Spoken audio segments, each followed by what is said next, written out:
So with the rest of the league, quickly here before we get into the trade deadline, not the trade deadline, my God. I do want to ask the question about Florida. Now, there was a few years ago, and this was pre-Jesse. This is how many years ago this was. So it would be 7 years ago, where the Colorado Avalanche they were on this PDO bender like you've never seen before. The Patrick Waugh head coach of the year season. That's bingo. Nailed shoved it. over the stanchion and just give him the Jack Adams right now. He won the Jack Adams when he pushed through the glass. Yeah, and they lost in the first round. They did. Yeah. They challenged Bruce Boudreau to a fight. What a hero. Is Florida that? Are the Panthers that? Because that team had a lot of good players and a really good goalie.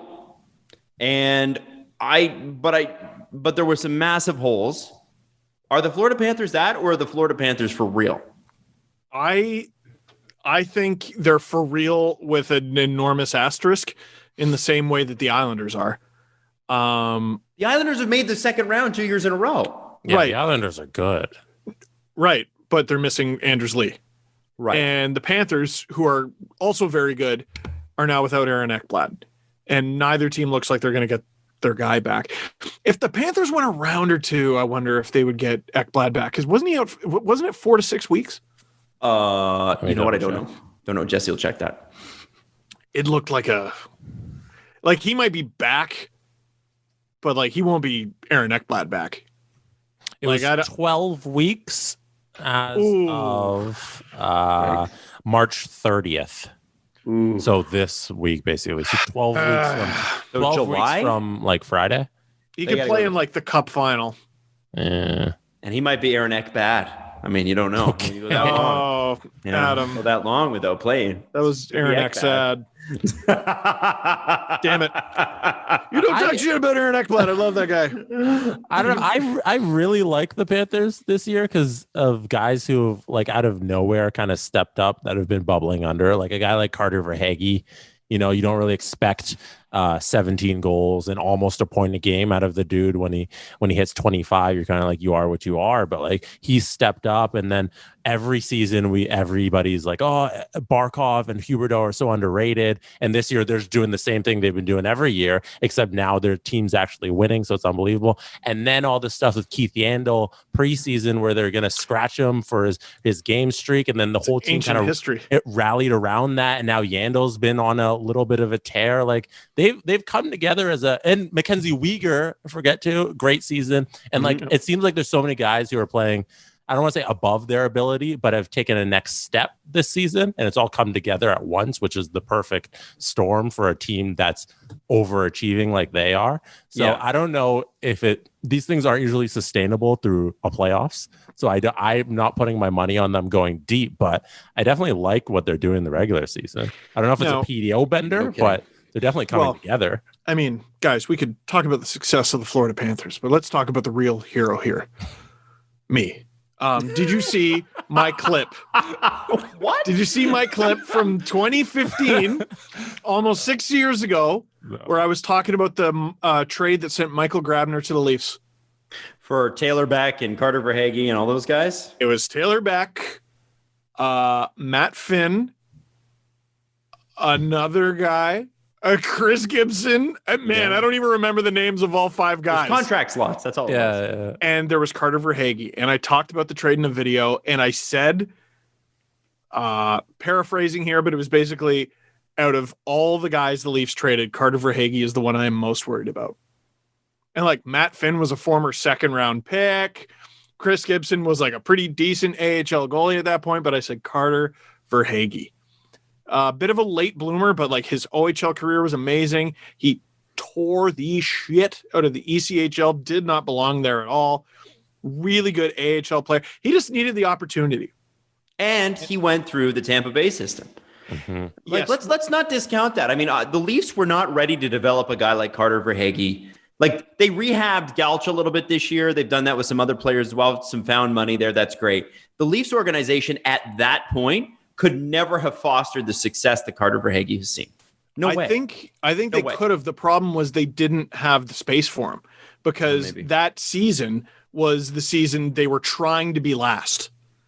So we're talking here's just a list of guys who are Marlies: Kapanen, Connor Brown, Zach Hyman, Nikita Soshnikov, William Nylander. And that's just off the top of my head. Garrett Sparks. Garrett's wasn't he? Yeah. Chris Gibson. Mm-hmm. Or no, he wasn't. He got traded. No, my bad. what was Antoine Bibeau was the other one. Yeah. Antoine Bibeau was the other one. That's right. And then they were good the next year, and then the year after they won the Calder Cup. So we're talking about a jacked system. And like, I don't care how good of a practicer you are. If you can't get in the lineup, I don't know what you're going to do. They would have sent him to the E2. Yeah.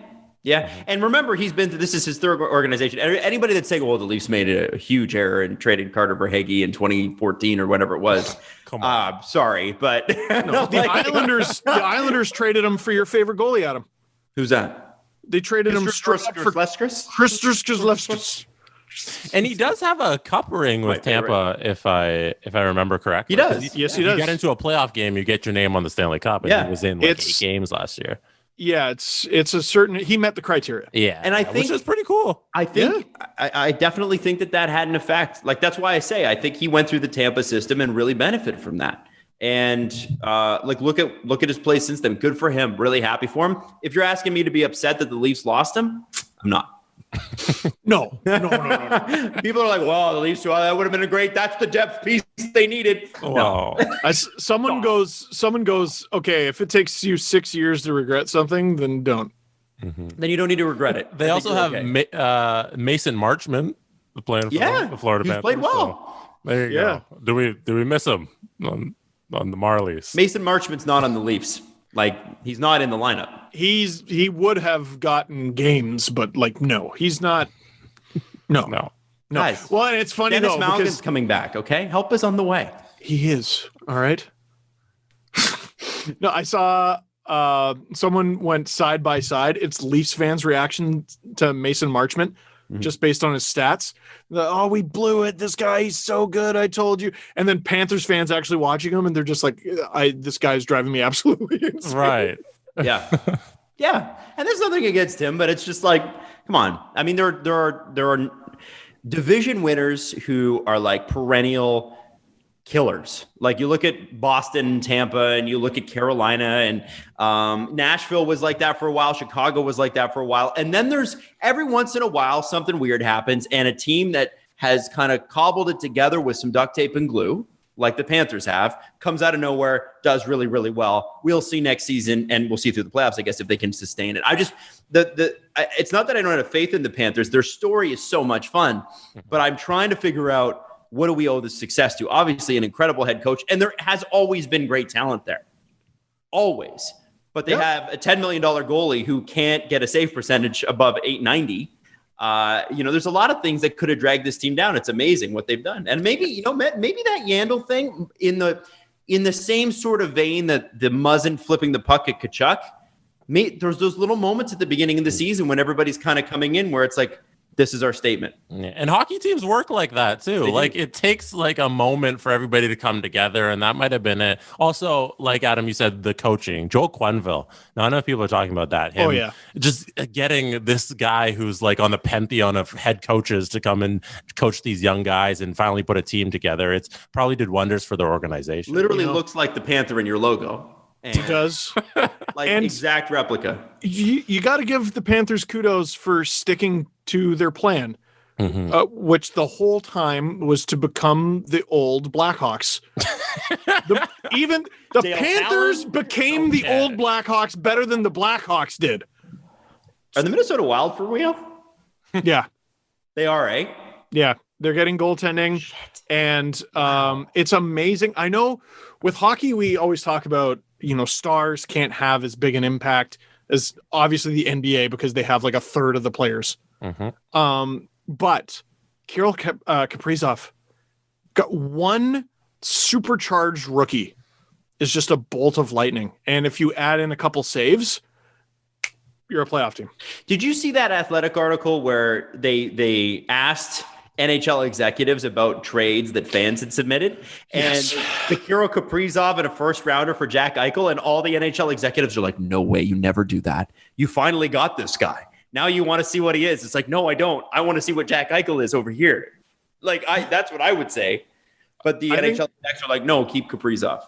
Here, let me. It's funny. So what was it? So basically, Jesse, you're NHL fan. And I think it was LeBrun that did the article. LeBrun asks you and the million other people that follow him, hey, give me your trade, your interesting trade takes, what you think could happen or what you think could be fair value. I'm going to ask my NHL executive contacts. That's cool. And so they're all like, NHL executive X, Y, and Z. And it's a really cool concept for an article. And so one of them was Kirill Kaprizov and a first for Jack Eichel. And the three executives asked to a man said, no, absolutely not. I wouldn't do that. You wouldn't? I would totally do that. You know what? No, I'm not taking the contract and Eichel for a guy who I think can just. I have a guy who future Eichel. I have him. I have a guy who I don't have to pay money for 3 years. I'm not paying $10.5 million every year. I'm already paying too much to Parise and Suter. I gotta save the money. Ownership, yo. Here was the one I responded to. This is what I thought you were talking about. I got the wrong one. Okay. Jay Fresh Hockey got this little excerpt. Exec. It would be a great trade for the Wild if it was Dumba and a first. I don't know what the context is. I don't know if that's referring to Eichel. So it would be a great trade for the Wild if it was Dumba and a first. I like Sean Couturier. He's not a number one center, but he's really an elite guy that everyone used to think was a third line center, but is a definite second line center. He's kind of a modern day version of Ron Francis. Oh my God. To which I tweeted, Ron Francis is fifth in all-time NHL scoring. Like, Ron Francis was a second-line center in the same way that Evgeny Malkin is a second-line center. Like, this is Hall of Famer. Mario Lemieux was the first-line center. Like, what? Right. Like, what are these good comparisons? Noted second-line center Mark Messier. Shut up. Like, that's a horrible take. Absolutely crazy. That's a horrible. Anyways, horrible I'm keeping Kaprizov. That's all I know. I think you guys are both wrong. I take the fifth round pick winger who's just gonna stick around on my team for the next 5 years over the Eichel. I gotta pay $10 million. I can go get somebody else to play with Kaprizov. Taking the young guy. This is a take, both of you. It's not. I don't know. I'm standing on the right side of history. I will guarantee you. In the comment section, I guarantee you, people are gonna go. You guys are nuts. You should take Jack Eichel. No, Jack Eichel is going to be when he's on an actual team. Jack Eichel is going to be a 100-point a year player. And if I had wheels, it'd be a wagon. But he's not on a real team. Come on, you can't judge. Oh, if he was on, the Minnesota Wild, they're a real team. Kaprizov is. He's making them a real team, Adam. Right. You got to see the light. And think about it. With all the cap space that you save by having Kaprizov instead of Eichel, you can go out and make at least 2 terrible signings. Right. Yeah. And just tie those anchors to his ankles. This is the thing, though. The Wild are so good at that. Then it's like, why not guarantee that you're going to tie up the money in somebody great? Right? At least the $10 million is going to somebody who's worth it. I take the $10 million in cap space, whatever I sign Kaprizov off, saves a couple $1 million. So you take the Kaprizov and like $8 million. I take that over Jack Eichel. And sign 2 aging Tyler Bozaks. Can't wait. Well, don't do that then. Center depth. You know what? You could afford Jeff Skinner at that price. Oh, no. Package deal. All right, now we're talking.